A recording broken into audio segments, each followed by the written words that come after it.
sabi pala nila, itong mga linya sa ating gitna dito, kung mapapansin si Maykana, diba broken line? Ang linya natin sa kanan ay broken line, yung linya natin dito sa kabila ay solid line. Sabi daw nila, kapag ka nabibilang mo pa daw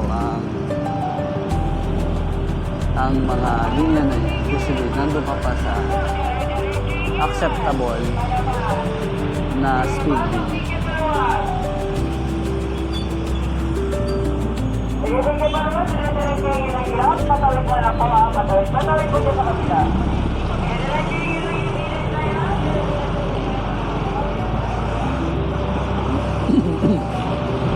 Kapag hindi mo na daw mabilang yan, ibig sabihin, overspeeding ka na. Kaya kung mapapansin natin, iba-iba yung kanilang, iba-iba yung spacing niya. Iba yung spacing niya sa expressway. Hindi ko alam kung minsan. Wow! Hindi ko alam kung gano'n niya. Kapag ka malapit ka naman na sa isang dulo, mapapansin mo naman yung broken line nagiging maliit na. Sabihin, kailangan mo ng dahan-dahan hanggang sa nabibilang mo yung maliliit na broken line. Hanap tayo ng ganun para malaman natin at mapatunayan natin na ganun na.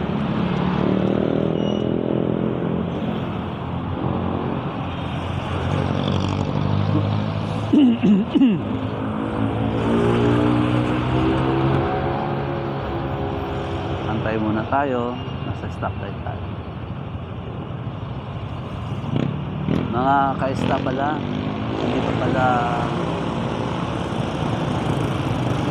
hindi pa pala bukas yung dati nating ruta sa Baytown. Kaya dito muna tayo sa ibang ruta.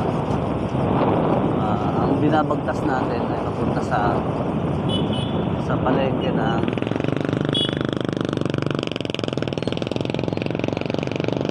palengke mismo ng Angono.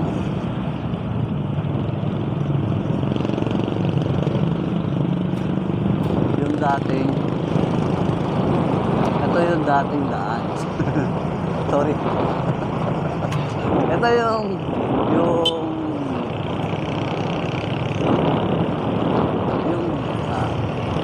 daan na tangi lang daan papunta ng Pinangonan.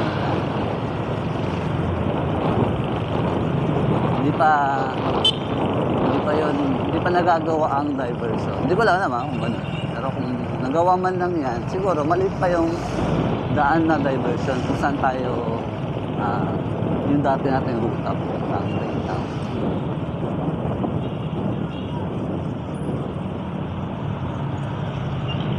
Pasintabi po sa mga nasabi ko na tama naman. Yung word na yun ay tama lang sa ating tinutukoy.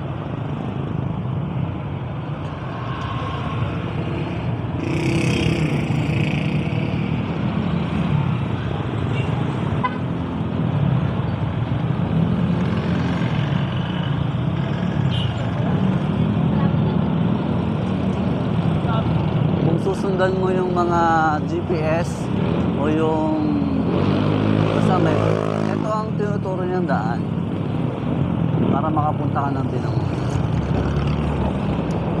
Pero meron pa dapat mas mabilis na daan, yun yung diversion.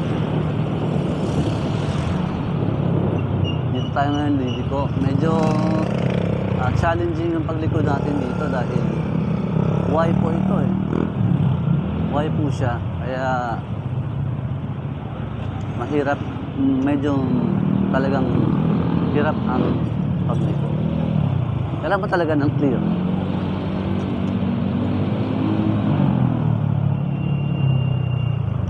Kung wala kang guide, hindi mo siya makakuha yung guide. mapupunta ka sa mapapaaga yung pagliko mo. Yun nga lang, pag napaaga ang pagliko mo,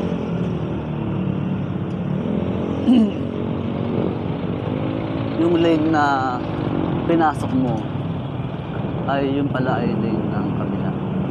At wala na, konti na lang yung oras niya para makapag-react.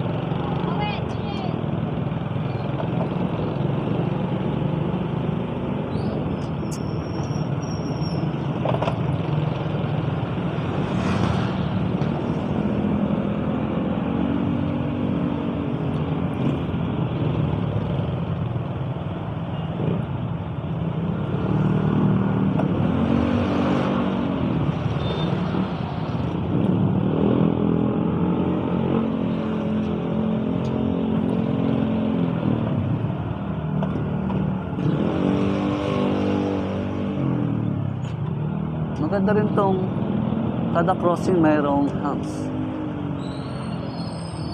Parang ito yung tinutukoy dun sa Clark na first to stop is to go.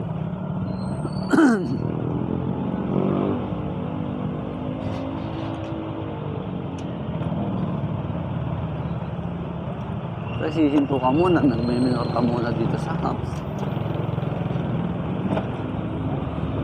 Pagka minor mo, makikita mo agad sila. Yung harapan mo, kaliwa kanan, kung merong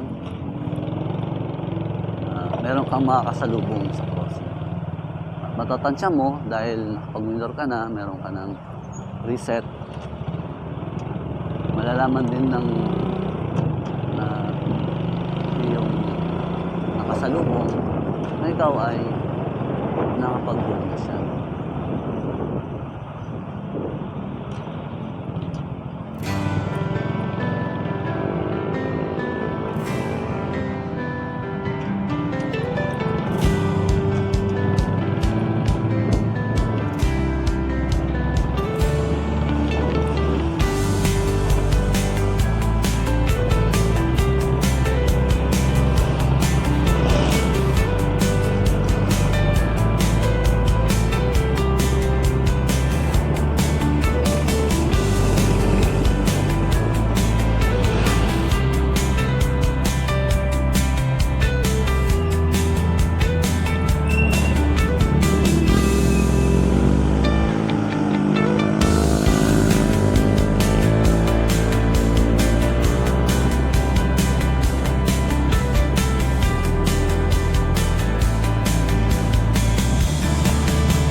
Siya nga pala mga kaista, isa rin technique na nalaman ko ay kapag nasa likuran niyo yung isang sasakyan at hindi niyo nakikita yung dalawang headlight or isang headlight na lang nabuo o yung buong muso niya,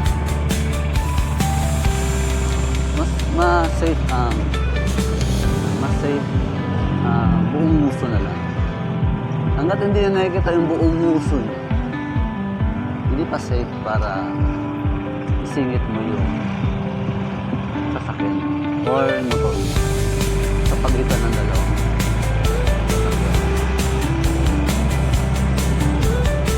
Lalo na kapag yung nasa side mirror, buntot ang nakikita mo doon sa sasakyan na katabi mo. Sakaliman tumabi sa'yo yung sasakyan.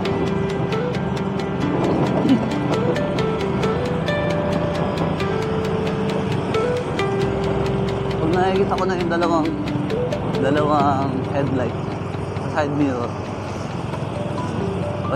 pwede ko na siyang pwede na akong mag-signal light. Yung pagkakataon na yun, makikita na niya na meron akong intention para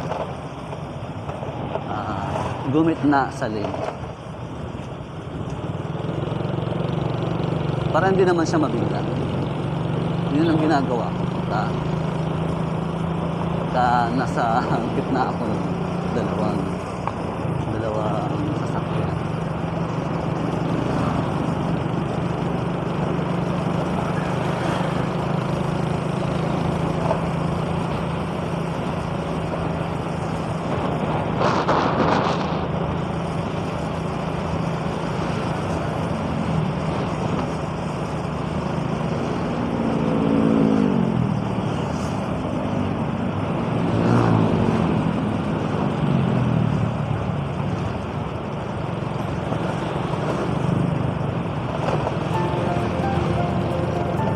Paalala ulit mga kaista, lagi natin tandaan na ating pag-iingat sa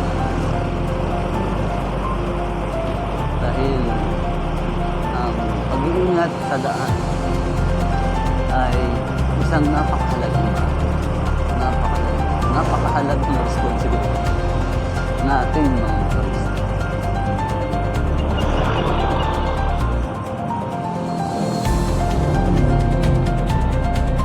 Hindi lang tayo ang magiging ligtas, kundi pati rin yung ating kasama na gumagamit ng kalsada.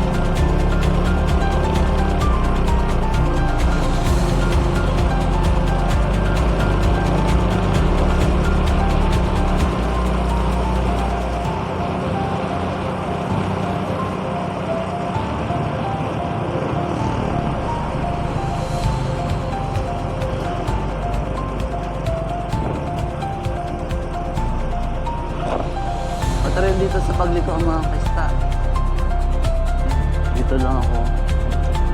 Kailangan. Ginagamit ko yung buong lane ng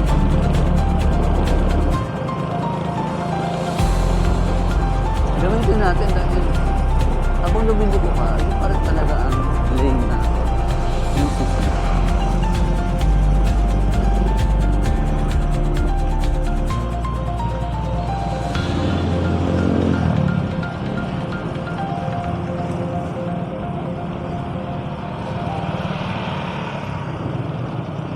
Sa ibang bansa, kahit yung pagliko, meron silang lane.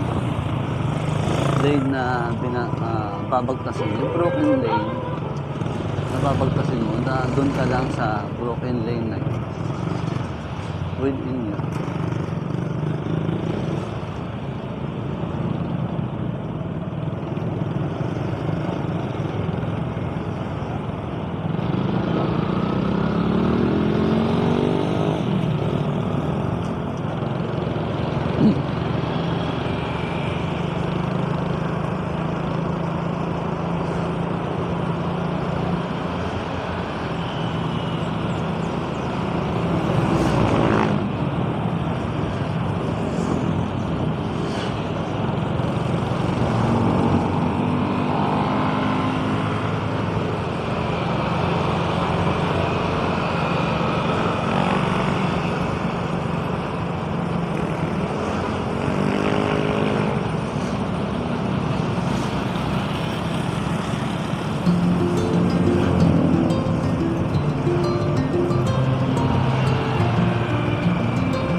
Dito list natin. Gamitin natin yung lane habang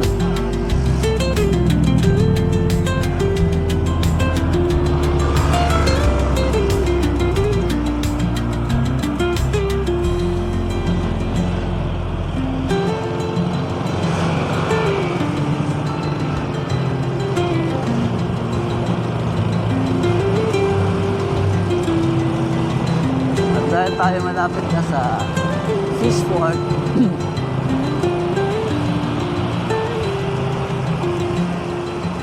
malapit na rin tayo mag-message ulit sa ating sa bahay sa aking business.